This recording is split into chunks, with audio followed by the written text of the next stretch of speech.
بسم اللہ۔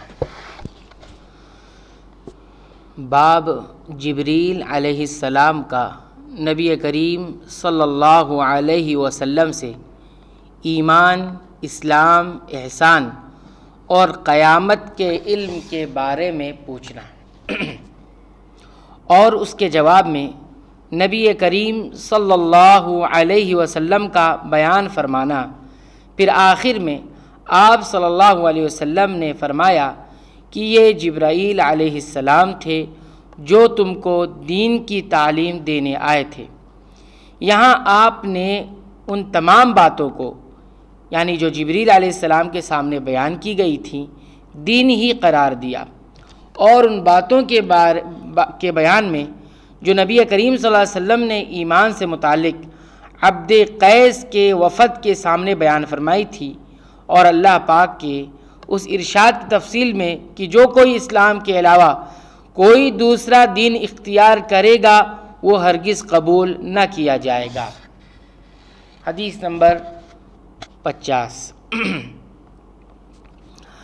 ابو ہریرہ رضی اللہ تعالی عنہ نقل کرتے ہیں کہ ایک دن نبی کریم صلی اللہ علیہ وسلم لوگوں میں تشریف فرما تھے کہ آپ کے پاس ایک شخص آیا اور پوچھنے لگا کہ ایمان کسے کہتے ہیں؟ آپ صلی اللہ علیہ وسلم نے فرمایا کہ ایمان یہ ہے کہ تم اللہ کے وجود اور اس کی وحدانیت پر ایمان لاؤ، اور اس کے فرشتوں کے وجود پر، اور اس اللہ کی ملاقات کے برحق ہونے پر، اور اس کے رسولوں کے برحق ہونے پر، اور مرنے کے بعد دوبارہ اٹھائے جانے پر ایمان لاؤ۔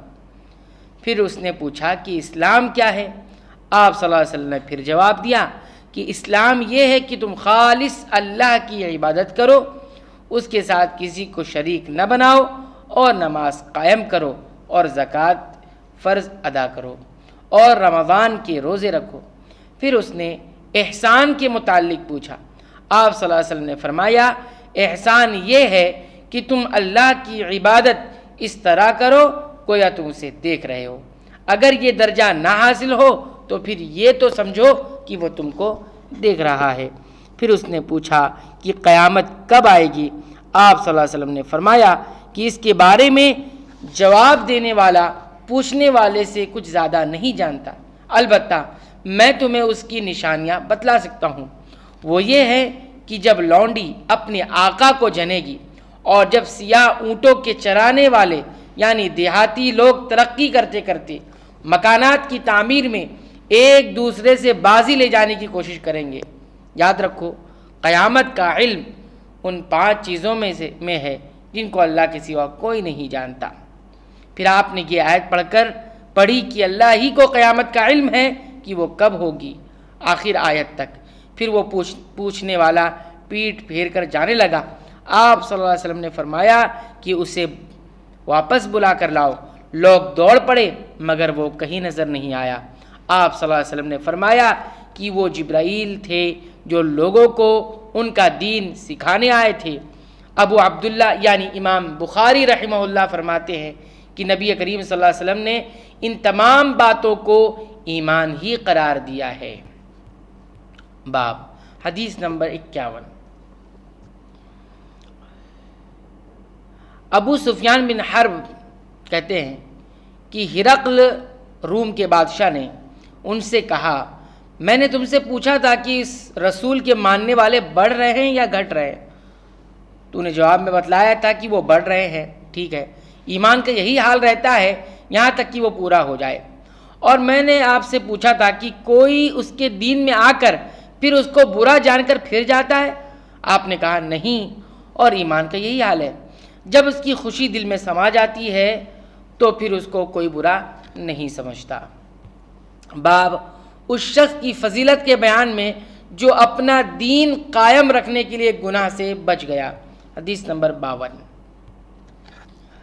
نعمان بن بشیر رضی اللہ عنہما بیان کرتے ہیں کہ میں نے نبی کریم صلی اللہ علیہ وسلم سے سنا، آپ صلی اللہ علیہ وسلم فرماتے تھے کہ حلال کھلا ہوا ہے یعنی واضح ہے، اور حرام بھی کھلا ہوا ہے یعنی حرام چیزیں بھی واضح ہیں، اور ان دونوں کے درمیان کچھ چیزیں شبہ کی ہیں، مشتبہ ہیں۔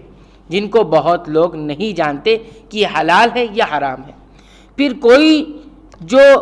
جو کوئی شبہ کی چیزوں میں سے بھی بچ گیا، شبہ کی چیزوں سے بھی بچ گیا تو اس نے اپنے دین اور عزت کو بچا لیا، اور جو کوئی ان شبہ کی چیزوں میں پڑ گیا اس کی مثال اس چرواہے کی ہے جو شاہی محفوظ چراگاہ کے آس پاس اپنے جانوروں کو چرائے۔ وہ قریب ہے کہ کبھی اس چراگاہ کے اندر گھس جائے اور شاہی مجرم قرار پائے۔ سن لو، ہر بادشاہ کی ایک چراگاہ ہوتی ہے، اللہ کی چراگاہ اس کی زمین پر حرام چیزیں ہیں، پس ان سے بچو۔ اور سن لو، بدن میں ایک گوشت کا ٹکڑا ہے، جب وہ درست ہوگا سارا بدن درست ہوگا، اور جہاں بگڑا سارا بدن بگڑ گیا۔ سن لو، وہ ٹکڑا آدمی کا دل ہے۔ اللہ تعالیٰ سے دعا ہے کہ اللہ رب العالمین تو ہمیں نبی کریم صلی اللہ علیہ وسلم کی ان تمام باتوں پر ایمان رکھنے کی، اسے یاد رکھنے کی، اس کے مطابق عمل کرنے کی اور دوسروں تک پہنچانے کی توفیق عنایت فرما، آمین۔